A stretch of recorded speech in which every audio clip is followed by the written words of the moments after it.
Hello there. Welcome to Billy Ho's Sports. Today's video, we're going to cover some Saratoga racing action this weekend. We do have Monmouth Haskell Stakes weekend as well. We'll have more on that later. Friday's Grade 2 Shuvee Stakes and Saturday's Grade 1 Coaching Club American Oaks are the focus of this video.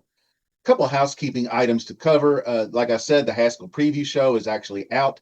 I think Friday's entries came out yesterday, Monday. So I think Saturday's entries should come out today. That means I'll be able to crank out more content on Haskell Day with all those different stakes races. But the preview video does cover all the nominees, so I'm not going to miss any horses in that race, I don't believe. A couple of split the pot draws coming up this week.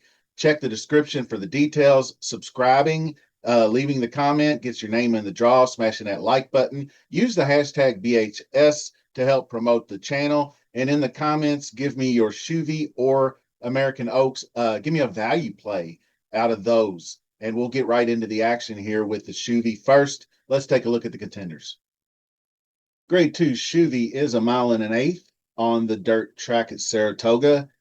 It's a purse of $200,000, fillies and mares, 4-year-olds and upward. We start with number one, Sidamara. That is Bill Mott, and Junior Alvarado will hook up for this one. Adding blinkers, which should probably help focus. Always good blinkers in the one hole is sometimes useful as well. This one lost a real close one last year at Delaware Park by a nose to Power Squeeze, which we know how good a filly she is. Her debut in the 2025 was not quite on her game in the OB stakes.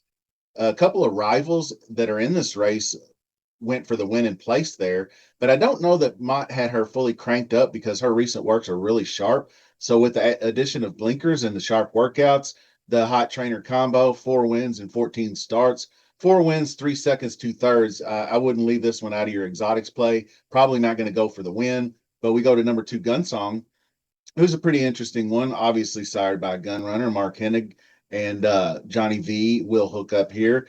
This one was a second place finisher in that OB stakes and also won the 2024 Black Eyed Susan. That's probably her signature win. Ran a really pretty close second in the cotillion to Torpedo Anna, but as we know, that cotillion I thought was a little bit of an off race for Torpedo. We've seen her throw in a couple of not so off race performances, and that was one of them. She almost lost. Another close one in the Mother Goose. Hypothetically, if the track were to be sloppy, I would probably go back. I'd have to go back all the way. Actually, it's funny because I'm looking for mud stats, and of course, you have none here. You had to go all the way back to October 21st, 2023 to find the one race in her career she ran in the slop, which was her maiden breaking win at 6 furlongs, and she was totally game. I mean, you can see the gun runner progeny are 20% in the mud. So I don't think there's anything wrong with this one. If on and off track, likes to get out early, but I don't think has like blistering speed. She did show some good speed. That 97-111, you can see she'll pop for that. She popped for that in the Acorn, but then failed miserably coming down the stretch. So her game is to be more consistent all overall speed, throughout the race. She's not a fast early, slow late type. So next up, we'll have Leslie's Rose. That's Todd Pletcher and Irad Ortiz. Still searching for that win since the terrific performance in the Ashland last year. She ran a huge 102 speed figure in the Grade 3 Vagrancy at Aqueduct in her 2025 debut. That was going just 6.5 furlongs, and she closed at the wire very well. She was eased in the Ogden Phipps. She fell so far back in those super sloppy conditions. There was no chance for her to come back. Dorth Vader, just shout out Dorth Vader, ran just a huge race that day, and it was just really, really splashy wet and all that kickback. She got bumped at the start too, which pushed her back even further than she'd like. So, I mean, if you want to toss that race, you can. I think she'll be better on an. I mean, she's a couple of sloppy trips have been no good. Of course, Kentucky Oaks wasn't any good. So I don't know that I would like her so much on and off track, but if a fast track, she'll be competitive. She's just inconsistent. So, she's a risky proposition. Pride's Crossing has some good things to note. A couple of second place finishes back to back. She is trained by Chad Brown, who picked her up from William Walden January 11th. Tried her on turf and then went back to the dirt, which obviously showed that she belonged there with the back-to-back seconds. Her last race, she seemed a little more interested in the crowd, but then once she turned her focus, she got a better close in. So she's one I'd have to see it to believe it. So we're going to go on to our heavy favorite here, Raging Sea. That's Chad Brown. I believe she needs to redeem herself in the eyes of the Lord. That Ogden Phipps effort was not good. I Pratt got her so far back that there was no way for her to close ground. She was just spinning her hooves that day. By far the class of the field, and I think she'll bounce back fine. Her recent workouts are solid enough, and her Saratoga record is 3-1-1 in 7 starts, so solid number one choice there. A one that might contend with her is Dazzling Move. That's Saffy Joseph Jr. and Jose Ortiz gets the mount. You can see the sharp 3 furlong workout. Just Jose's just tearing it up, 32% win percentage, insanity. How good he's been. So, put him on whatever and give him a chance to win. So, Dazzling Move, I would not dismiss. Her recent form and speed do make her a contender, but she only has two starts at the spa. Now, in the Ogden Phipps, she ran neck and neck with Dorth Vader. And but the I thought she was at a bit of a disadvantage being on the inside because there was a lot more standing water in the inside, like 2 path, where Johnny V was out in like the 4 or 5 path, which was a lot uh, less water retention there. So Dazzling Move could be a major threat in this race. Keep an eye on it. Another interesting major threat, Malibu Beauty, if she races, she is also cross-entered at Delaware Park on Thursday, so we'll know in advance. The 7-year-old is trained by Gary Capuano, 44 career starts, 14 wins. 7 of those were stakes races. But they were just stakes, listed in black stakes. She lacks graded stakes experience, but she does have some strong recent workouts, and she went a mile breeze in 140, a minute 40. So, and change, proven at a mile and an eighth. She is a front runner, and if the track is sloppy, she would definitely benefit. So I'd say if Malibu Beauty does run in the Delaware, the pace falls to Gunsong and Dazzling Move. That's kind of how I see it. Raging Sea and Leslie's Rose will sit mid pack. Sitamara and Pride's Crossing probably trying to close and pick off the tiring horses. Like I said, sloppy track would favor the speed, but my selections for the Shuvee are going to be the 5 Raging Sea at 6 to 5 or better. If I can get those odds, would be great. I would key that horse in maybe like a trifecta key box, and I would use the number one Sitamara. Sitamara is going to be like a long shot special for me. I think with the blinkers, the inside post, Bill Mott coming in hot. I think she has a chance to at least get into the exacta or trifecta and make it at a price. That's why I keyed the 5 with the 1, 2, 6, 7, which is a little bit on the expensive side, but I think it might be worth it if the 2 or I mean if the 1 gets in there. So that's it for the Shuvee. Now we're going to go over right into the Coaches Club American Oaks and check out those contenders. Number 1, Immersive, is Brad Cox's filly, and we're going to jump right over here, and we're going a mile and an eighth. Obviously, 3-year-old fillies. Immersive is Brad Cox's. We all know Good Cheer, how well she did in the American Oaks, or I mean in the Kentucky Oaks, excuse me.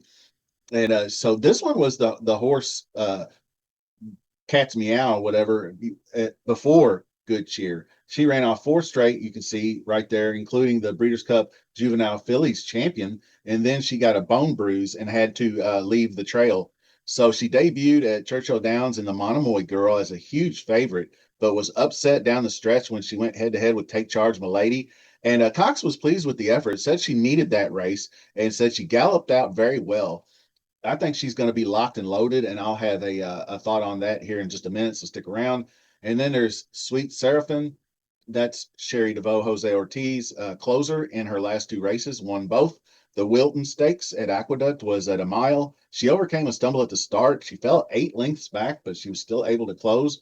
So I think she was first call. She was that far back and then closed a little bit at a time. And then by the time they hit the stretch, she was right there within striking distance. I'm going to have to see more out of her. I think probably in with a shot. She's earned her way in, I would say, and I would probably use in an exotics play. So Scottish Lassie is post position number 3, and that's Jorge Abreu or Joel Rosario. She ran a 97 speed figure for the Acorn.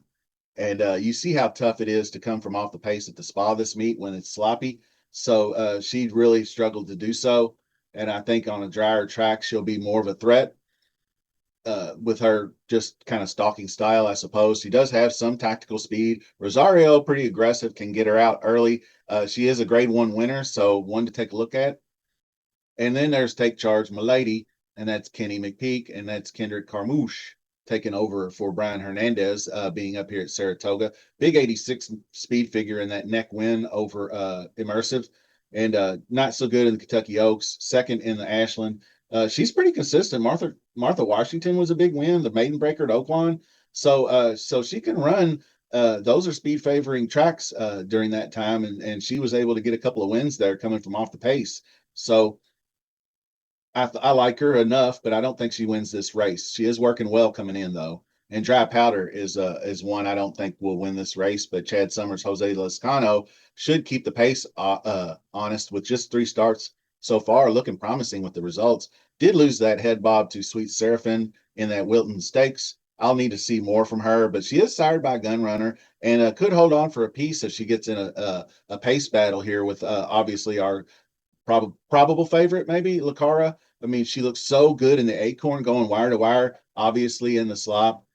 She did it in the Kentucky Oaks, but couldn't hold on. So you see kind of the difference in the 2 tracks. It was wet fast on May 2nd, but those are pretty similar conditions.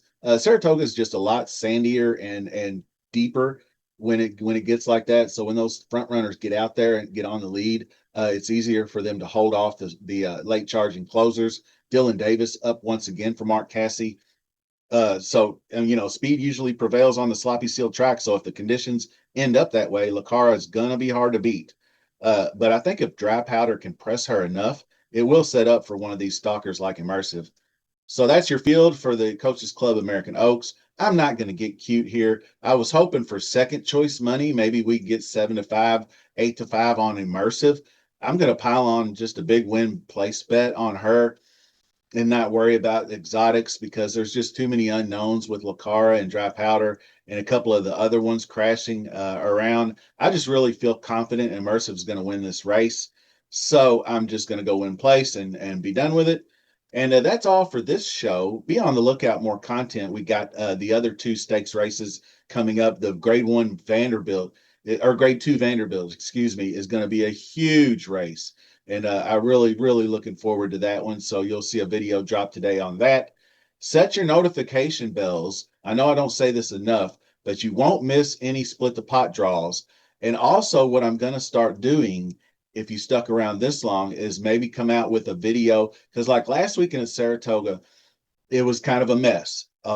They're trying to conserve the turf and preserve the turf for the whole summer. So they pulled a bunch of races, even though it did rain some. It rained enough for them to be concerned. So races being pulled off the turf cause a lot of scratches. A lot of these videos you see out there, if half the horses are gone from the race, how are you going to refigure the race? The video does you no good. So I decided to maybe if there's extreme changes to put out a last second emergency stream kind of thing. So be on the lookout for that. If you set the notification bell, you'll definitely not miss that. So make sure you're sub to the channel, smash that like on your way out, and we'll see you soon. Thanks for watching.